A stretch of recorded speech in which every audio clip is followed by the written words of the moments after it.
of your successful marriages? My marriage is successful. We've been married 22 years now. Well, actually, it's so successful we've lost track of time. Felicia says that we just had our 22nd anniversary. I thought it was the 21st. I don't know.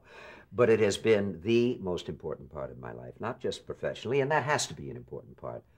But it's in here, you know, that ultimately is it, the family. The kids are all sensational, thank God. And the marriage is terrific. And a lot of it is because she's the most patient woman I've ever known. I think being an actress helped a great deal. She understands an actor's psyches and the problems and the idiocy of his behavior at times when he's all wrapped up in roles that he can't lose at night. But ultimately, I never knew what love was. Real love. I didn't know I had that capacity. And that's one of the reasons. It was too much to lose, and it was too much to be overnight, etc. It has been enriched, not because of me, or a great deal because of her, but because of us. It was right, and there is a tremendous attraction that has never diminished there. But there is one other thing that I never did before that she makes me do, and made me do, and made me realize I shouldn't feel so guilty about, is let everything out. There's no holding back or bottling up, and I used to do that a lot because I was worried about what people might think of me or how I was supposed to behave.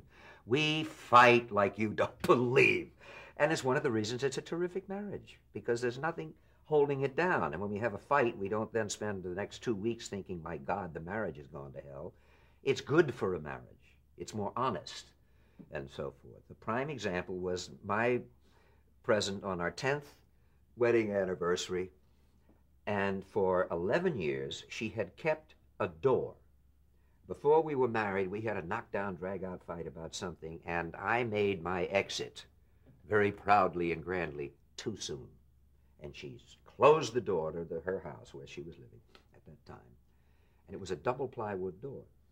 And I suddenly realized I wasn't through yet. I hadn't totally told her off, you see. And my ego was not about to let. So I started saying, open the door. I didn't want to scream too loud. The neighbor was only about 4 feet away, an old school teacher, and it was about midnight. And she wouldn't open the door. I kept trying. It would not open. I said, open the door.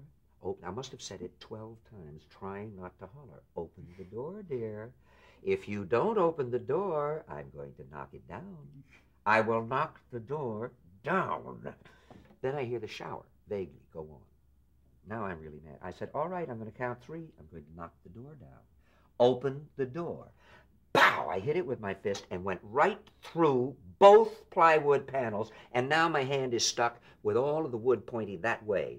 I immediately now reverse my thinking and say, don't open the door. Don't open. And she opened the door, and I said, don't open the door. It damn near took all my fingers off. Well, the both of us cracked up, naturally. I don't think I stopped laughing until the morning.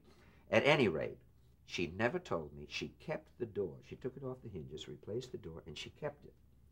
For our 10th wedding anniversary, she had that panel cut out with the hole in it and beautifully framed and gave it to me as a piece of op art for our 10th wedding anniversary. And that's class.